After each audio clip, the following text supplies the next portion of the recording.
आपको ये तो पता ही है कि इंडिया और पाकिस्तान का जो पार्टीशन हुआ था 1947 में हुआ था, और ये पार्टीशन हुआ था प्योरली रिलीजन बेसिस पे। हालांकि इसके बहुत ज़्यादा और कारण नहीं थे कि पार्टीशन को टाला जा सके, लेकिन जिसे एक बोलते हैं नेल इन द कॉफिन, मतलब आखिरी उम्मीद जिस दिन टूटी, उसे बोलते हैं डायरेक्ट एक्शन डे या कैलकाटा किलिंग्स। अनडिवाइडेड इंडिया में दो मेजर पार्टीज थी, दो मेजर पॉलिटिकल पार्टीज थी।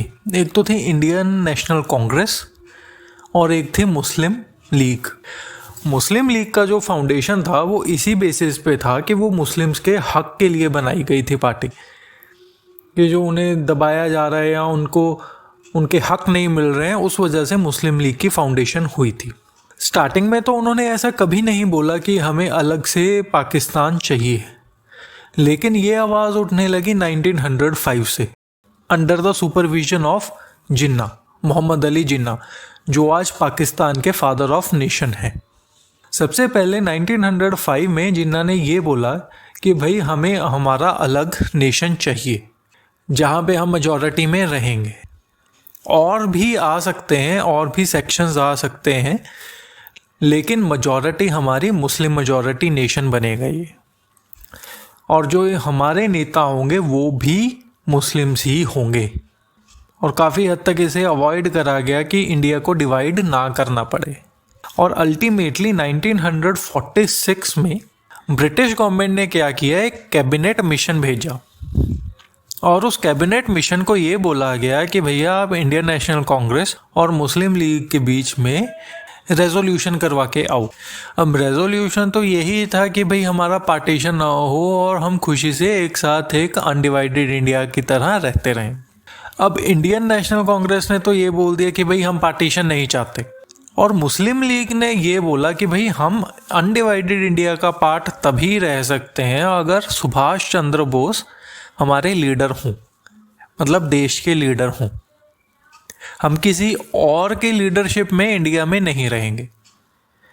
लेकिन जो उस टाइम के लीडर्स थे इंडियन नेशनल कांग्रेस के, उन्हें ये बात अच्छी नहीं लगी और उन्होंने इस बात से मना कर दिया कि भाई नहीं, हम ये शर्त तो नहीं मान सकते, अगर और कोई शर्त है तो बोलिए।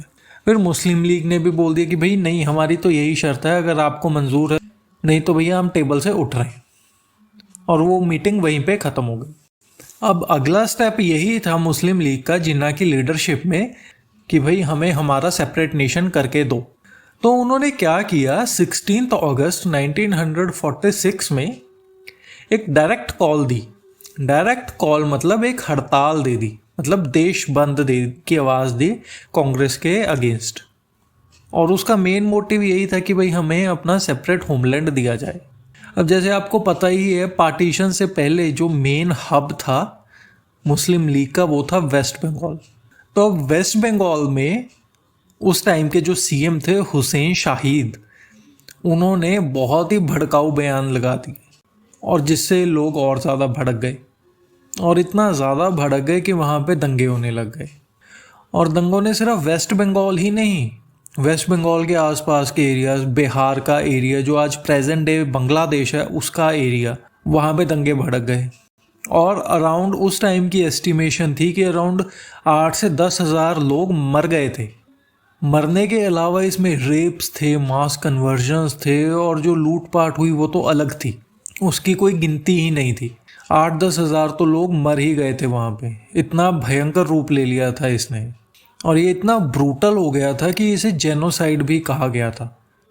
यूजुअली जेनोसाइड होता है अगर 10,000 से 20,000 लोग मर जाएं किसी भी इंसिडेंट में, तो उसे जेनोसाइड कहा जाता है, लेकिन ये भी उतना ही भयंकर था। और इसने सारा कैलकाटा का एरिया कवर किया था, इसी वजह से इसको कैलकाटा किलिंग्स भी कहा गया। और फिर जो आखिरी उम्मीद बची थी हमारे अनडिवाइडेड इंडिया की, वो भी टूट गई उस दिन। उसके बाद कांग्रेस ने भी, इंडियन नेशनल कांग्रेस ने भी ये एक्सेप्ट कर लिया कि अब हम दोनों इकट्ठे नहीं रह सकते, मुस्लिम्स और अदर मेजॉरिटीज़। अब मुस्लिम्स को अलग कर देना ही बेटर है। तो उसके बाद से ये ड्राफ्ट्स वगैरह तैयार होने लगे, और उसका मैप तैयार होने लगा कि पाकिस्तान को कैसे एक सेपरेट नेशन बनाना चाहिए। तो ये थी सारी हिस्ट्री कैलकाटा किलिंग्स की। या जिसे डायरेक्ट एक्शन डे भी कहा जाता है। आप ऐसी ही अनहर्ड स्टोरीज़ के लिए मेरा चैनल फॉलो कर सकते हैं। Thank you so much for watching.